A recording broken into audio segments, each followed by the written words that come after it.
తాకట్లో ఉన్న బంగారాన్ని విడిపించి ఆ రోజున మార్కెట్ ధర కట్టి మిగిలిన డబ్బును మీకు అందిస్తుంది కొమ్మూరి గోల్డ్.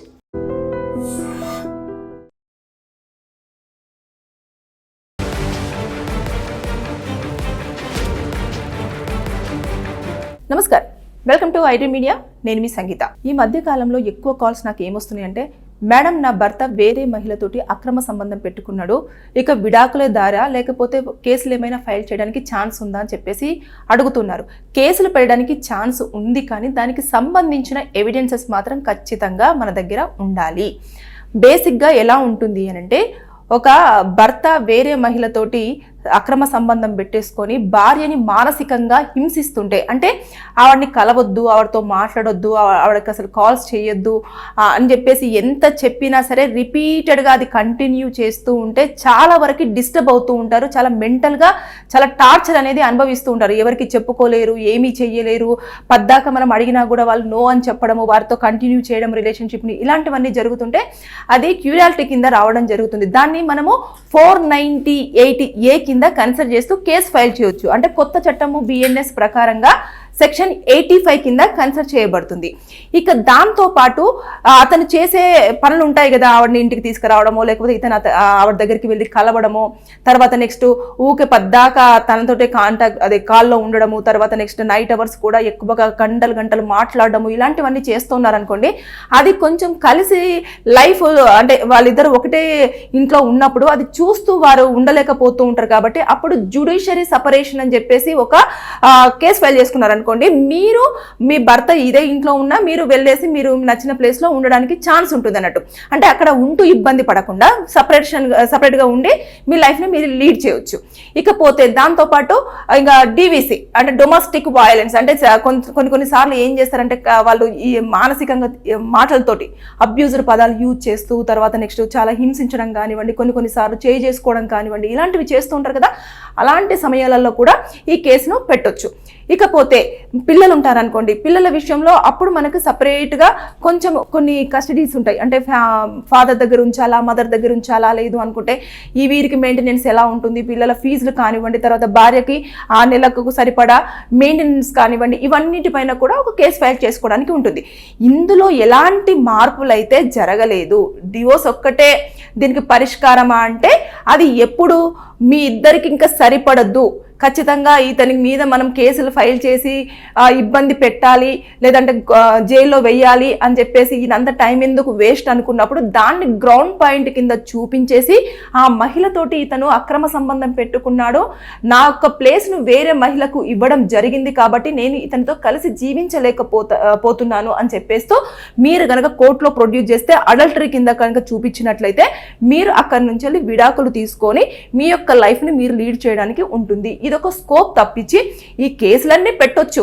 కాకపోతే ఎప్పుడు మీరు నిజంగానే అది అబ్జర్వ్ చేశారు, నిజంగానే రిలేషన్షిప్ ఉంది, అతను అక్కడ వేరే మహిళతోటి సంబంధం పెట్టేసుకున్నాడు, పిల్లల్ని పట్టించుకోవట్లేదు, దాంతోపాటు మీకు మెయింటెనెన్స్ ఇవ్వట్లేదు, ఇంట్లో ఉండాల్సిన ఏదైతే నెలసరి అవసరాలకు సంబంధించిన వస్తువులు ఉంటాయో అవి కూడా మీకు కొనివ్వట్లేదు, అంటే ఫుడ్ అంటే నిత్యావసర వస్తువులు ఉంటాయి కదా, అవి కొనివ్వట్లేదు, తర్వాత నెక్స్ట్ ఇంటి ఖర్చుల కోసం డబ్బులు ఇవ్వట్లేదు, ఇలాంటివన్నీ ఉన్నప్పుడు మీరు ఖచ్చితంగా నేను చెప్పిన దాని ప్రకారంగా మీరు ముందుకు వెళ్ళేసి కోర్టులో కేసులు కనుక ఫైల్ చేసినట్లయితే ఒక అడ్వకేట్ త్రూ మీకు న్యాయం జరిగే అవకాశం ఉంటుంది.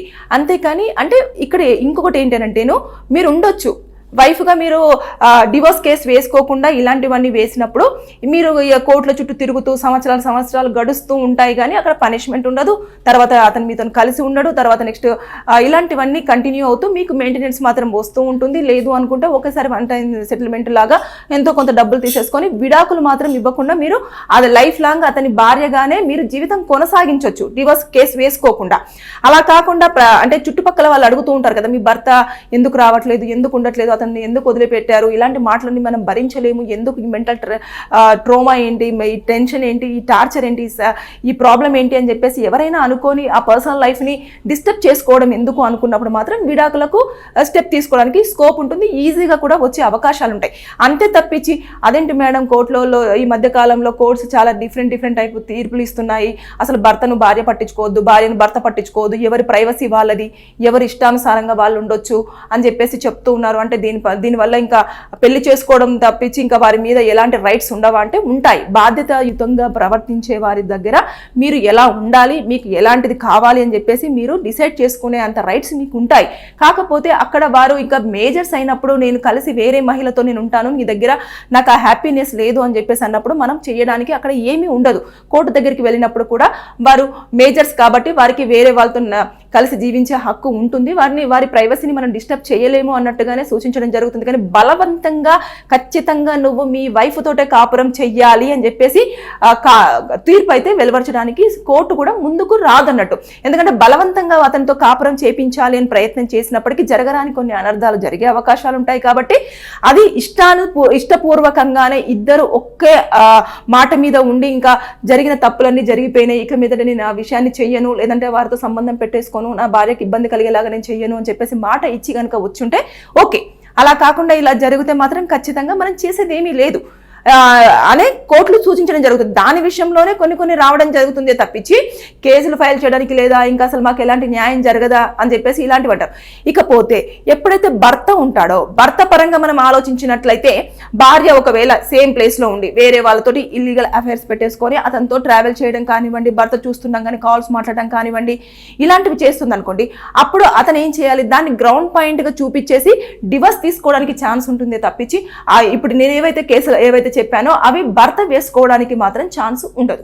అది ఒకటి మైనస్. ఎందుకంటే భార్యకు ఉన్నంత లీగల్గా వెసులుబాట్లు భర్తకు మాత్రము చాలా తక్కువగా ఉంటాయి. కాబట్టి అడల్టరీ కింద కేసు చూపించేసి డివర్స్ తీసుకొని మన ఎవరి లైఫ్ వాళ్ళు లీడ్ చేసుకొని మళ్ళీ కొత్తగా ఎవరి లైఫ్ పార్ట్నర్స్ని వాళ్ళు ఎంచుకోవడానికి ఛాన్స్ ఉంటుంది తప్పించి ఈవిడకి పనిష్మెంట్ ఇవ్వాలి, ఈవిడని ఎలాగైనా సరే పనిష్మెంట్ చేయాలి, జైల్లో పెట్టాలి అనడానికి ఎక్కడా కూడా చట్టాలలో లేదన్నట్టు. కాబట్టి ఇలాంటివన్నీ జరుగుతున్నాయి. కాబట్టి ఎవరైనా ఒక భర్త వేరే మహిళతోటి ఇల్లీగల్ అఫైర్స్ పెట్టేసుకుంటే మహిళకు కేసులు వేసుకోవడానికి ఇప్పటికీ ఛాన్స్ ఉంది. కానీ దానికి సంబంధించిన ఎవిడెన్సెస్, కాల్ రికార్డ్స్ కానివ్వండి, వాట్సాప్ చాట్స్ కానివ్వండి, లేదంటే వారు కలిసినప్పుడు తీసిన ఫొటోస్ కానివ్వండి, లేదంటే వాళ్ళు ప్రైవేట్గా ఉన్నప్పుడు ఫొటోస్ కానివ్వండి, వీడియోస్ కానివ్వండి మీ దగ్గర ఉన్నాయి అని అంటే అప్పుడు ఇవన్నీ కూడా చెల్లుబాటు అవుతాయి. ఎందుకంటే పోలీస్ స్టేషన్స్లలో కూడా ఈ మధ్య కాలంలో ఏవైతే 498A అంటే కొత్త చట్టం ప్రకారం BNS 85 ఉందో అది ఎక్కువగా ఫేక్ కేసులే ఫైల్ అవ్వడం జరుగుతుంది అని చెప్పేసి కోర్టులో ఇయర్స్ ఆర్గ్యుమెంట్స్ జరిగిన తర్వాత చివరికి ఒక కన్క్లూజన్ రావడం జరుగుతుంది. కాబట్టి దానిపైన ఇక మీదట కొంచెం ఎక్కువగా ఆలోచన చేస్తున్నారు. వెంటనే FIR కూడా అవ్వదు, పిలిచి కూర్చోబెట్టి కౌన్సిలింగ్స్ ఇస్తారు. దాని తర్వాత నెక్స్ట్ FIR చేయాలా లేదా అనేది కూడా వాళ్ళు డిసైడ్ చేస్తారు. దాంతోపాటు ఇక్కడ అరెస్ట్ కూడా లేదు, 2 నెలల పాటు వారిని అరెస్ట్ చేయడానికి కూడా లేదు. కాబట్టి వారు ఈ సమయంలో అసలు ఏం జరిగింది అని చెప్పేసి వారు పూర్తి స్థాయిలో ఎంక్వైరీ చేసిన తర్వాత అప్పుడు కోర్టులో సబ్మిషన్ జరుగుతుంది. కాబట్టి ఇలాంటివన్నీ ఇప్పటికీ వెసులుబాట్లు ఉన్నాయి. చట్టాలు ఎప్పుడు కూడా మార్పు జరగలేదు. అంటే తీర్పులు మాత్రం వారికి ఉన్న దాన్ని బట్టేసి, అంటే ఒక్కొక్క కేసు ఒక్కొక్క లాగా ఉంటుంది.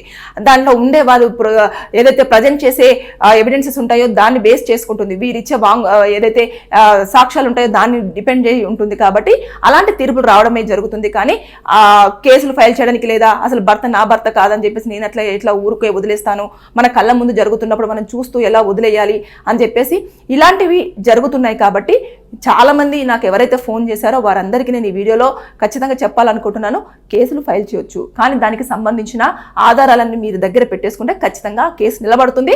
మీ భర్తకు మీరు ఏ పనిష్మెంట్ ఇవ్వాలనుకుంటున్నారో ఆ పనిష్మెంట్ ఇవ్వడానికి ఛాన్స్ కూడా ఉండే అవకాశం ఉంది.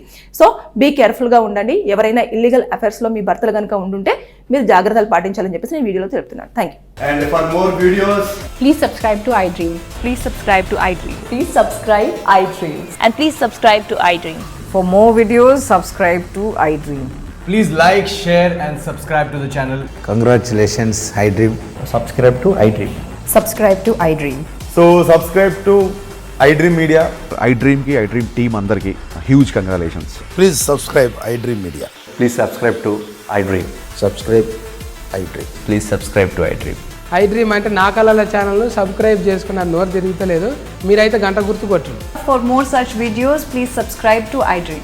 Subscribe to iDream. Please subscribe to iDream. Please subscribe iDream Media. Please do subscribe to iDream. Please subscribe to iDream Media. For best entertainment and information, please subscribe iDream. And don't forget to subscribe to iDream.